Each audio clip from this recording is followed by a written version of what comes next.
Good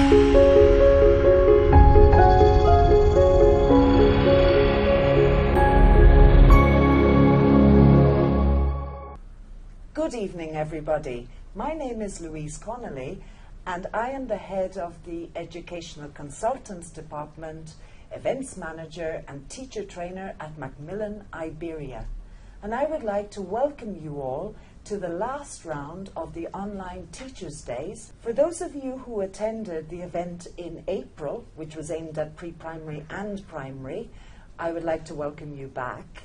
And for those of you who are joining us for the first time, a very warm welcome to you too. I would like, obviously the most important thing now is for me to introduce our first speaker, Carol Reid, who needs very little introduction. All of you have come across Carol in many contexts, both face-to-face events, the online event last year. She gave a really inspiring talk on the magic of story time. And Carol is an award-winning author, 500 classroom activities for primary, also of Tiger, the best-selling primary course here in Spain, and her latest publication, which is the new pre-primary course, Big Wheel, which is doing really well, and you will see from the presentation how attractive this course is.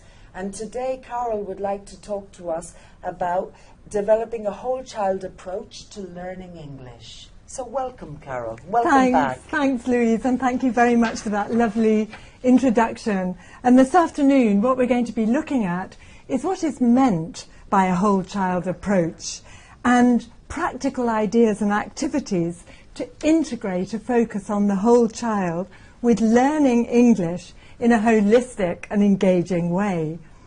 And the first thing that I would like to do is for us to explore together what is a child approach, a whole child approach. So if you'd like to put your ideas and have your say in the chat box now, we'll see what some of the things are that you come up with. Okay, so as Carol has just said, write in your answers in the box that will appear on your screen now. Short answers, 1 word or 2 word answers will be fine. What do you think a whole child approach is? I'm looking forward to seeing your ideas on this. Well, I think the word whole is key, isn't it? Absolutely, it definitely is. And definitely, yes, looking at all aspects of children's development. Because when I think, can I say something about it? Sure. Yeah, when I think about this, I think, well, different skills, different aspects, that it's not just linguistic. I think we have being from the ELT world, we have this tendency to think primarily about the linguistic development. I think that's absolutely right. Yeah. And I think actually we'll go on to have a look at what a whole child approach is.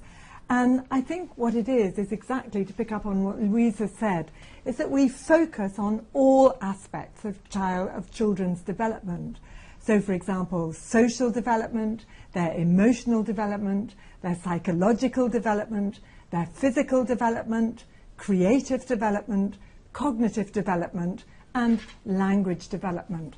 And I think the important thing here is that if, as ELT teachers, we just focus on language, we're missing opportunities to enhance children's development in all aspects.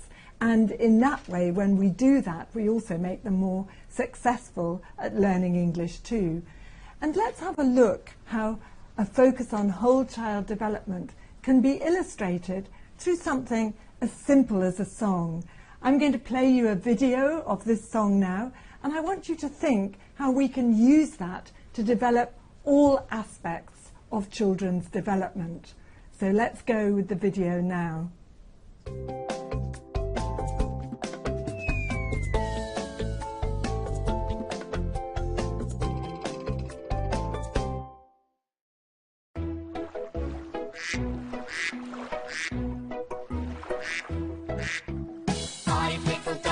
Swimming one day over the pond and far away.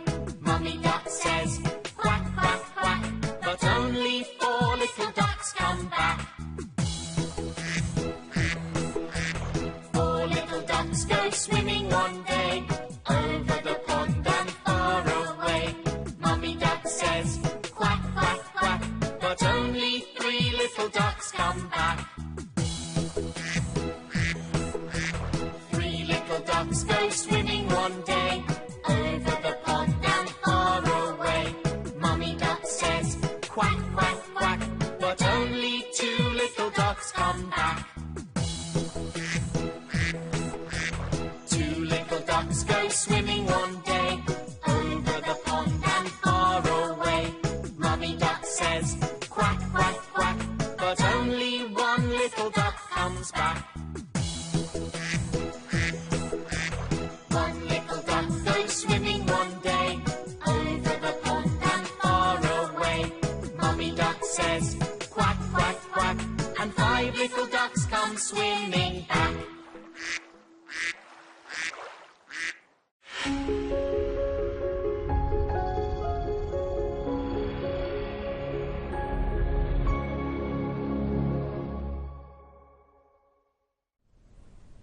I hope you enjoyed singing and acting out that song at home.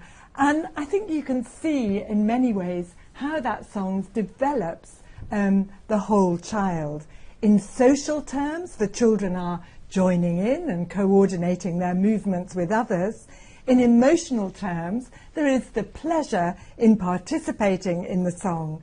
In psychological terms, children relate to the whole idea of the little ducks getting lost and separated from their mummy.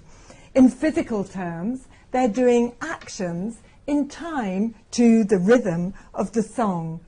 In cognitive terms, they're learning to count and also to associate numbers with the ducks and the symbolic representation of the numbers. In terms of creative development, the children are probably acting out the song in creative ways themselves. And in terms of language, of course, the children are learning numbers and having exposure to other language in a very natural way. But of course, whether this is really a whole language activity depends on the focus that we give to it. And if we just concentrate on learning numbers, for example, we're missing an opportunity to develop the whole child as well. So what I'd like to do now with you is to actually explore an acronym of the whole child, of the key ingredients of whole learning. And the first letter is W, and W is for well-being. Well-being is a concept that in a way is quite difficult to describe. It's not just a state of being happy. And of course, often when we're happy and maybe we get things we want, that's not necessarily good for us. That well-being is a physical and mental state that covers a number of different areas. It includes all the things that you can see up on the screen now. I'm not going to go through these one by one, but you can see how they range from being safe in the top right-hand corner to feeling confident in the bottom left-hand corner to getting encouragement and praise. And I think the question is, who has the key to children's well-being? And we all know that actually, at the end of the day, it's parents and carers who have the key to children's well-being. But we, as teachers, have a spare one.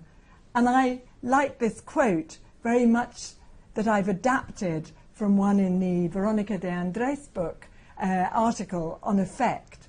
And the quote says, parents have the key to children's well-being, but teachers have a spare one.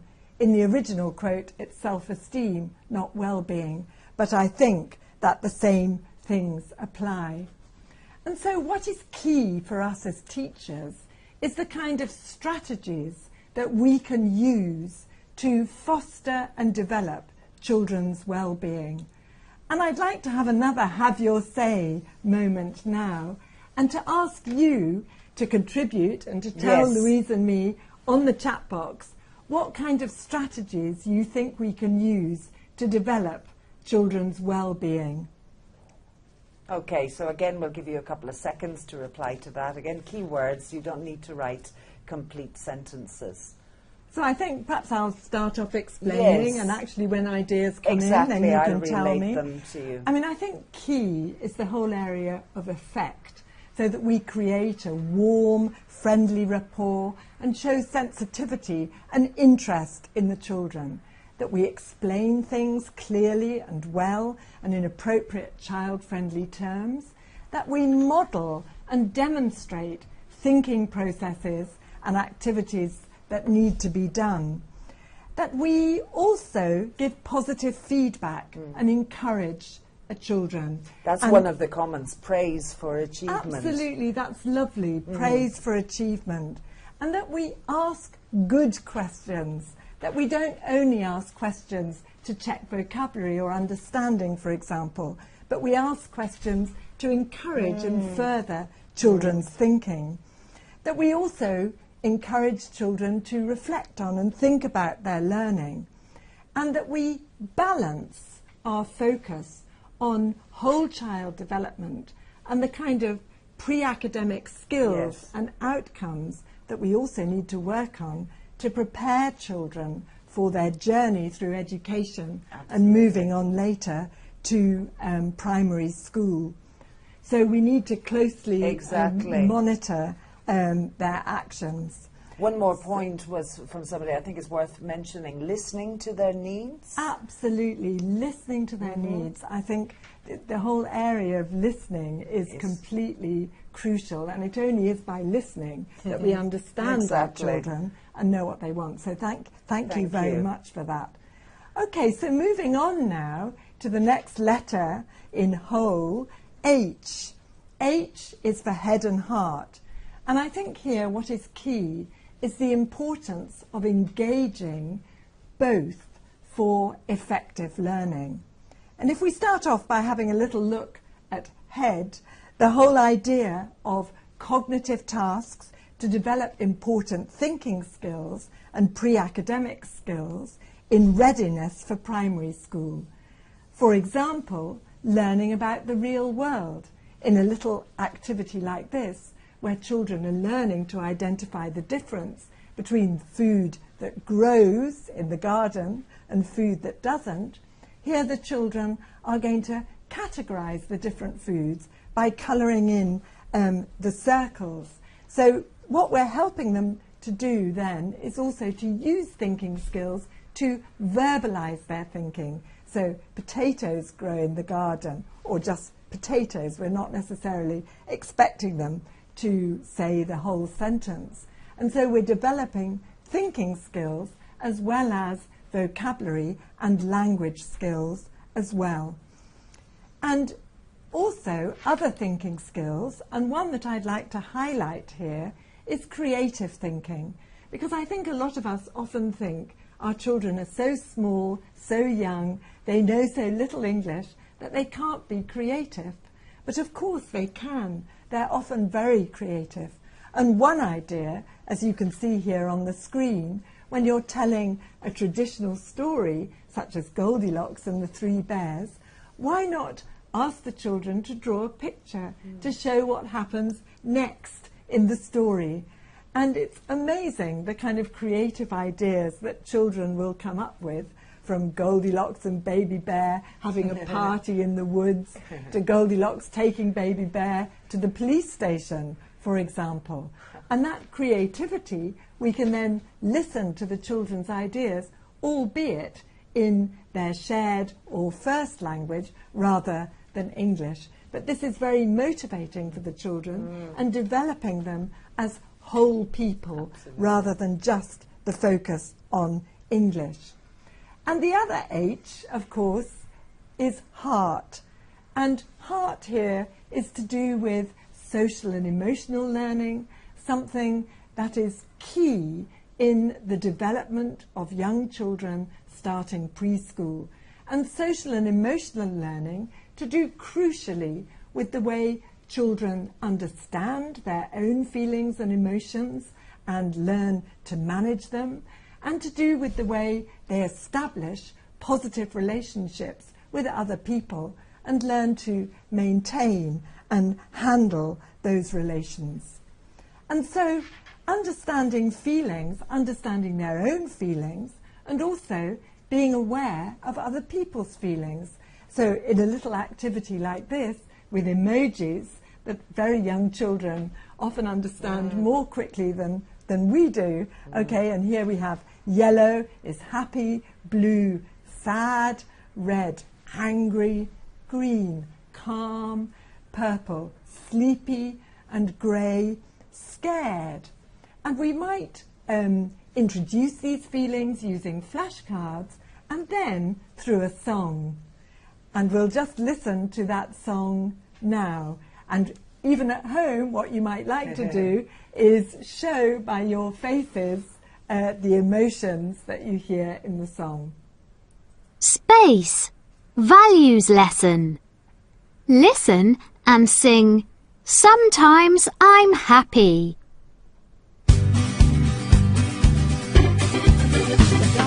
Sometimes I'm happy. I'm happy, are you? Sometimes I'm sad. I'm sad, are you? Sometimes I'm calm. I'm calm, are you? Sometimes I'm scared. I'm scared, are you? Sometimes I'm angry. I'm angry, are you? Sometimes I'm sleepy. I'm sleepy, are you? We all have feelings. Can you see? I'm glad you're you. I'm glad I'm me.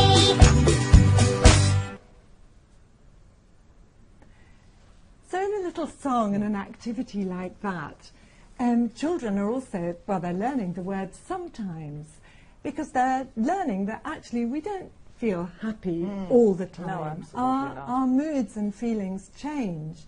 And in a little activity like this, we can ask children to colour the spots underneath the emojis which show the feelings they sometimes have. And this also means that children are learning that not everything has a right answer, that there is personal choice and decision-making here. And in the face below, we can ask children to colour the face to show the feelings that they have now. And it's quite interesting when you do this, because children don't only colour the face all yellow or all green. Very often, they use a mixture of colours. For example, they might colour the face partially yellow because they're happy that they've got a biscuit with their lunch today, and they might colour partially blue, they're sad because mummy can't come and collect them from school today. And so actually in this way, children are learning to identify their feelings, and identifying their feelings is the first stage of managing them and of recognising them in other people too. Another area of social and emotional learning that's very important with this age group is the whole area of learning to cooperate, learning to work together as part of a team and harmoniously with other people. And of course, one of the ways that we can achieve this is by introducing and working on projects with this age group. Now, projects seems a very ambitious thing to be doing with 4- and 5-year-olds. And I think the secret here with projects at this age group is to ensure that children are doing something individual in order to make a contribution to a collective outcome. And through working in that way, for example here, they might be making a Play-Doh model of an item of food they've learned, an apple or a banana, and they then put them together to make a whole plate of food. And we, as teachers, make the point that the children could never have achieved such a beautiful project on their own, and that it's by working together with others that it's so successful. We can also reinforce the idea of cooperation through actually, for example, doing a little rhyme and getting children to work with a partner. So Louise, can I ask you to do this with me now? Yes. So we're just going to go, let's work together. Let's cooperate. I help you, you help me. It's great. It's great. Okay, lovely, fantastic. Okay, and actually through working together, we're actually living the cooperation because we're learning. Yes. And we were too, because I was watching you. Sure. I wasn't quite sure with the hands, so I was really together. Working. Exactly. Yeah. So we're actually living cooperating as well as learning that word for it. Okay, so moving on now to our next letter, O. O is for opportunities. And I think it's really important that we give children opportunities in our classes to, for example, contribute in divergent personal ways. Of course, lots of our activities have right answers. They're responding in convergent ways. They're repeating things. But we need to ensure that there are opportunities for personal, divergent responses as well, because that is key to engagement and to developing the children's imagination and thinking skills, confidence and enjoyment. We need also ensure that children have opportunities to take risks, to be playful, to be creative. This might be, for example, playing with flashcards or playing with the puppet or doing a little activity where they pretend to be the teacher using the review page of the book, for example. Similarly, we want to give our children the opportunity to be autonomous, to be independent, to make choices, to take decisions, to begin to do these things themselves. And this can be in very small ways at first. It can be to do with getting their materials in an autonomous way. It can be to do with choosing how to colour or complete a sheet, maybe with paint or with crayons and so on. Also, to opportunities to cooperate and work together as a team in the kind of way that we just saw with projects. And the last thing, that we need to give our children opportunities to learn values and life skills. Values at this age very much to do with getting children to reflect on their own behaviour and apply decisions and thinking about their behaviour to themselves. This may be to do with things like being kind, being helpful, tidying up, putting your books away, and so on. And also life skills that they need beyond and outside the English classroom, things such as, learning to put on your coat or learning to put on your shoes. And values education at this age, I find that a good start for developing values is actually through songs and stories. But I think we have to be aware that values education, it's not a tick box. You don't introduce a value and children learn it. It's part of a long, ongoing process, and you need to come back again and again to remind the children of the values. Let's look at an example now of a song which is very much fomenting the value of making an effort and trying to do things for yourself, of being independent. And any of you who are familiar with the work of Carol Dweck will realise that it's very much trying to create in children a growth mindset rather than a fixed mindset. A growth mindset whereby they believe that their own efforts and persistence at doing things will lead to results, rather than a fixed mindset where they have the kind of attitude, I can't do this, I won't do it, I can't, and I'm not even going to try. So here is a song now, and I've put it for you on the screen here so that you can see the kind of support with actions that you get for when you're teaching the song. And I'd also just like you to, as I'm going to play you the song now, if you're at home, you can do the actions with someone else or by yourself. And if not, I'd like you to think about what are some of the things you can do if you try. For example, I can plan my lessons, I can control my classes. Okay, so let's listen to the song now. My body. And we'll do Values the actions. lesson. Okay. So Right. Louise, you can join in Listen with and me. sing, I can do it if I try.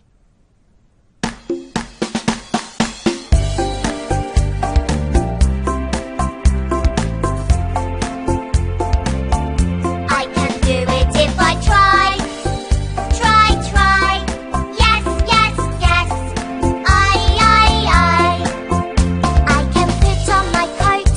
I can learn and play. I can put on my coat every day. I can do it if I try.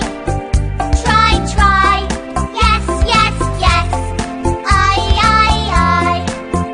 I can put on my shoes. I can learn and play. I can put on my shoes every day. I can do it if I try. Try, try. Yes, yes, yes. I can cut with scissors. I can learn and play. I can cut with scissors every day. I can do it if I try. Try, try. Yes, yes, yes. I can do it if I try. Try, try. Yes, yes, yes.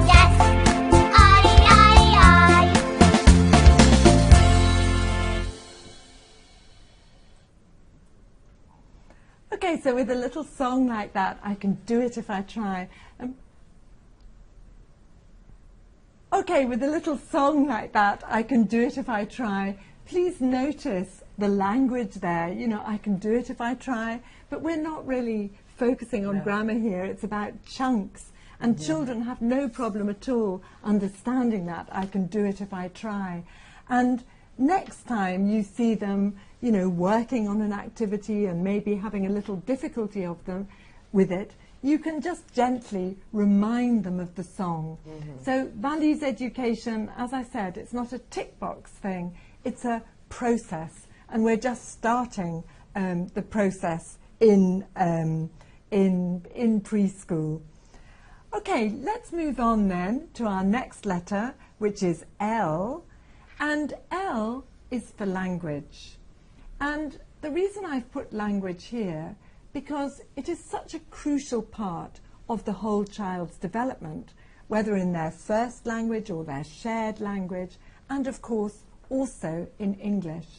And I think it's also super important because we are language teachers, and although we're educators as well, we do have a responsibility to develop children's language and to lay those foundations that are going to be as good as possible for their journey learning English as they go through school. And of course, one of the things we do at preschool, well, and in primary as well, is tell children stories.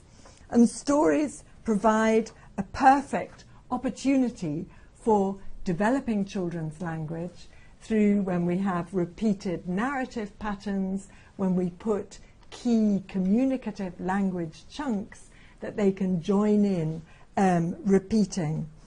And I'd like us just to have a look at a story now, okay? And this is a story which is actually called Let's Go by Bike, okay? And here is the family. We have Mimi turning round to look at her dad there, and Dylan and the parents, and they're off to see Grandma and Grandpa. So I'm going to just tell you the story now, and while I tell you it, if you'd just like to think of the kind of key language there that we might go on to work on with the children so it becomes part of their productive language repertoire as well. So the story very simply goes like this. Mummy, Daddy, Mimi and Dylan are going to Grandma and Grandpa's house. Oh, great! I love Grandma and Grandpa. Let's go by bike. Oh, yes, please. I want to go by bike too. Come on then, let's go by bike. Hooray! Thank you. Oh dear, it's raining. We can't go by bike. Oh no, I've got an idea. Let's go by car. Oh yes, please. I want to go by car too. Come on then, let's go by car. Hooray! Thank you. Oh dear, look at the wheel. We can't go by car.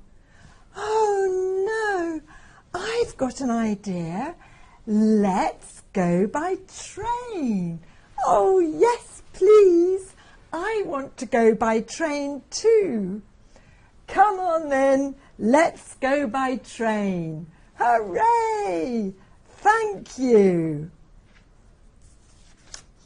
Oh dear, the train is full. We can't go by train. Come on then, let's go home. Oh no, I want to go to Grandma and Grandpa's house. Me too. Please, Mummy. Please, Daddy. No, sorry. We can't go to Grandma and Grandpa's house today. Let's go home. Aww. Oh, look. Here's Mrs. Cat and the school bus. I've got an idea. Let's go by bus. Hello, Mrs. Cat. Hello, Mimi. Hello, Dylan. Hello, Mr. and Mrs. Meerkat. Hop on. Oh, thank you, Mrs. Cat. We want to go to Grandma and Grandpa's house. No problem. Oh, thank you, Mrs. Cat. Hello, Grandma. Hello, Grandpa. Hello, Mimi. Hello, Dylan. Come in and bring your friends. It's time for a snack. Oh, thank you, Grandma. Thank you, Grandpa. Come on, everyone. Hooray! Okay, so that's the end of our story, our little story. And I'm sure you're thinking at home about the key language there, being things like, let's go by bike, I want to go by bike, me too, come on, etc. And I think in terms of our language development with very young children, we have an opportunity for transition from the language of the story, which children have understood and also participated in. If we had a real class of children here, I would have got them to join in saying some of the key words there. But we can transition to communication through a song. And so what I'd like to show you now, because it's very motivating sometimes, actually, first of all, I would sing the song with the children myself using the audio. But we're lucky enough to also have animated versions of the song that the children can perhaps see later on. Personally, I like to introduce the song myself so that they can copy the actions and so on. But we're now going to have a look and see how that transition to communication works. And you'll notice the chunks of language that the children are learning and repeating. So we'll listen to the song now.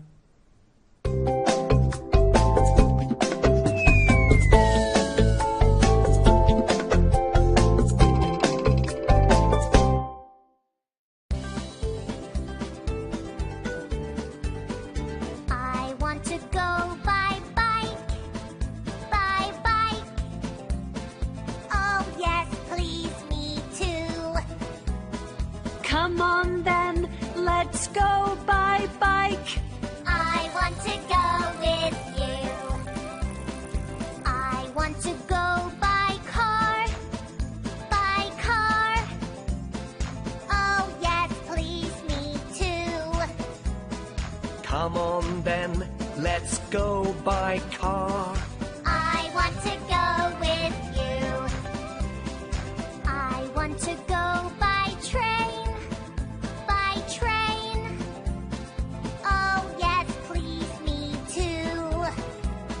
Come on then, let's go by train. I want to go with you.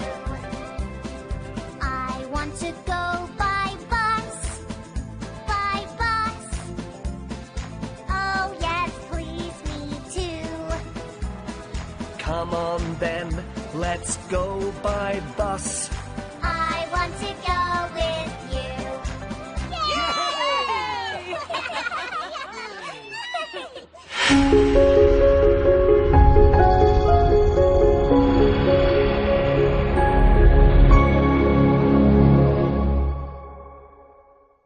So through listening to and learning a song like that, children have an opportunity to naturally internalise the language, and this prepares them for acting out the story or doing activities where they spontaneously and freely use the language of the story.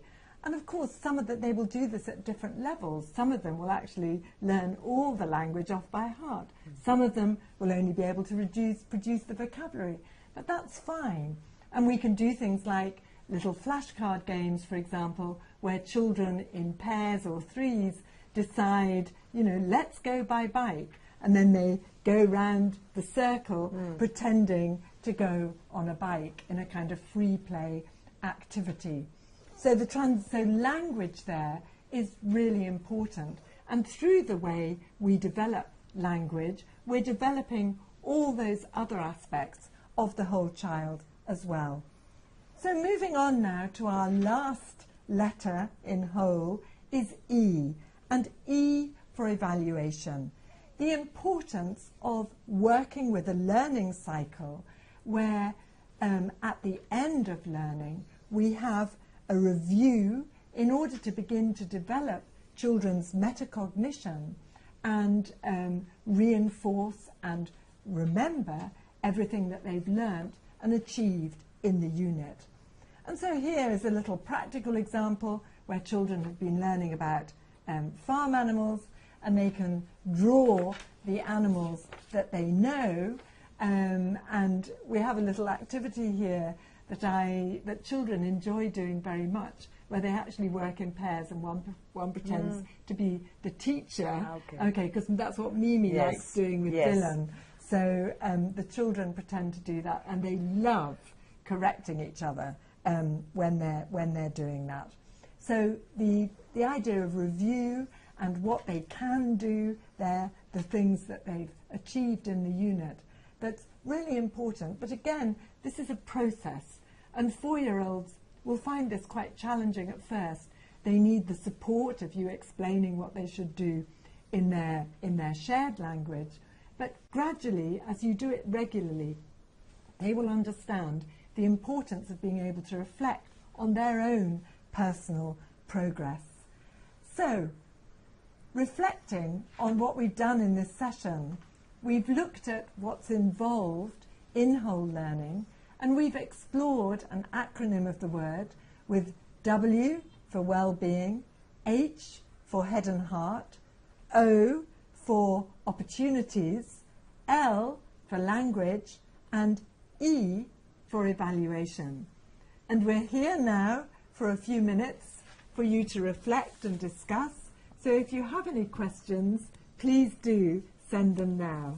Yes, so we'll give you a couple of seconds to write in any questions or comments that you may have about the talk, about the ideas that Carol has just put forward.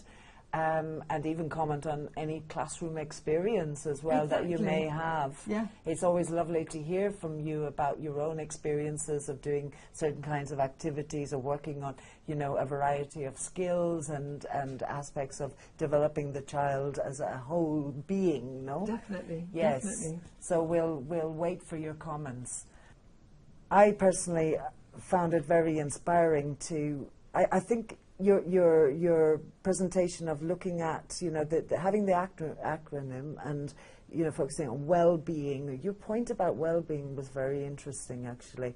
And I think your it's quote, crucial, isn't it's it? absolutely, Well-being. yes. It underpins everything. And Yeah. the comments that came in earlier from people, then the have you says about listening to the children Yes. and kind of taking into account Yes. their feelings. Yes, so that they feel valued. So they feel and valued. cared for. Absolutely. I think that's really fundamental. Absolutely. For building their Absolutely. self-concept Because and that's the beginning, self-esteem. isn't it? Without that, Absolutely. it's very difficult then to Yes. move forward. Yeah, and I think in terms of the way we work with young children, like the Five Little Ducks song I showed you earlier, is actually for us as teachers to reflect and think, any activity we do in the classroom, how can we ensure that this is developing English, of course, but doing all these other things as well, that it's a question for us to ask ourselves. Absolutely, and all kinds of activities that we do. Exactly. What's the purpose of this? And what's the purpose? Exactly. It's language, of course. Yes. But how are we integrating the Absolutely. development of language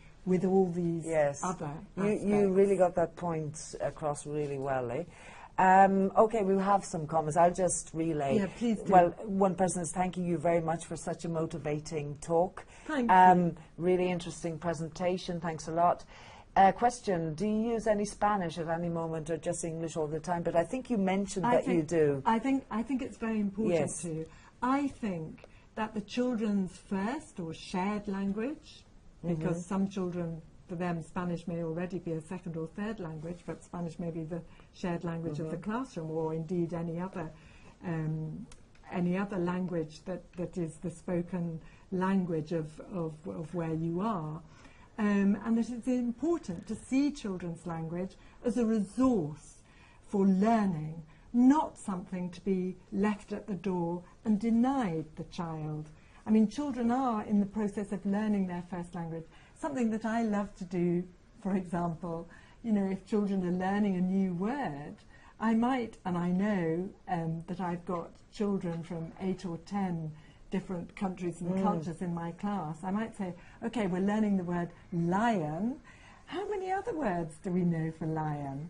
And it's wonderful to ask the children, and they feel so proud telling you the word. So I definitely think that children's first or shared language is a resource to be valued and not denigrated. Quite the opposite. And will contribute to building self-esteem. Absolutely. Building self-esteem and developing the whole child. Yes. Because the child will grow up with a multilingual identity. Yes. That is partly English, because they're starting to learn, I mean, not English in the national sense, but has in the English language as part of their identity. Yes. And their own as well. So yes, a very good question. Thank you. Yes, thank you very much. Just one other question is from somebody who says about bad behaviour, when children behave badly, how to deal with that.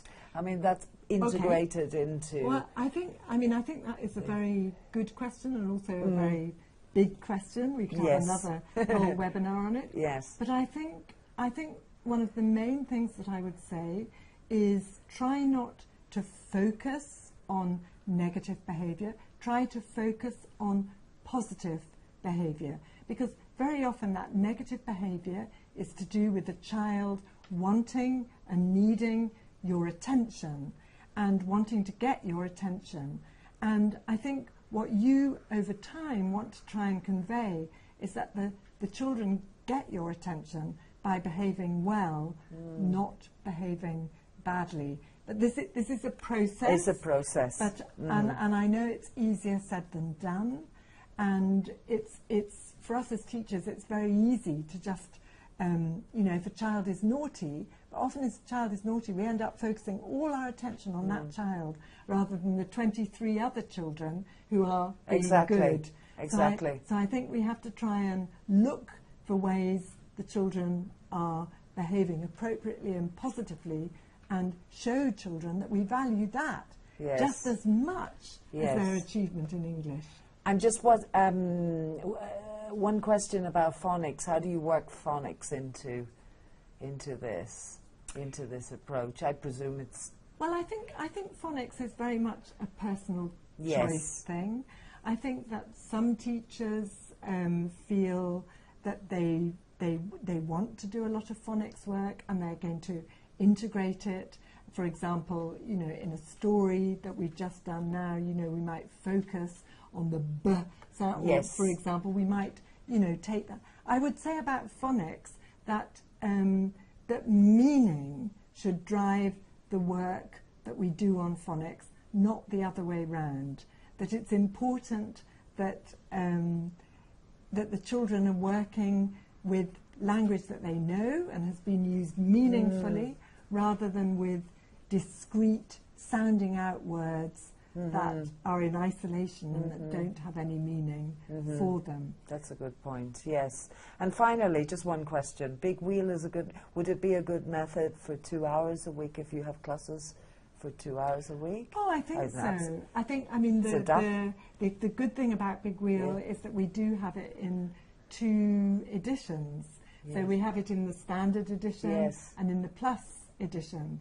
And the other thing is that because it is modular and you can do the units in any order you like to fit your particular circumstances, you might find that, you know, if you use the standard edition, you did 5 units rather than 6 or something like that. And you can hop on and hop off. You can hop on and hop off, exactly. Yes. And in the standard as well, there are the projects are optional and additional, as are the culture.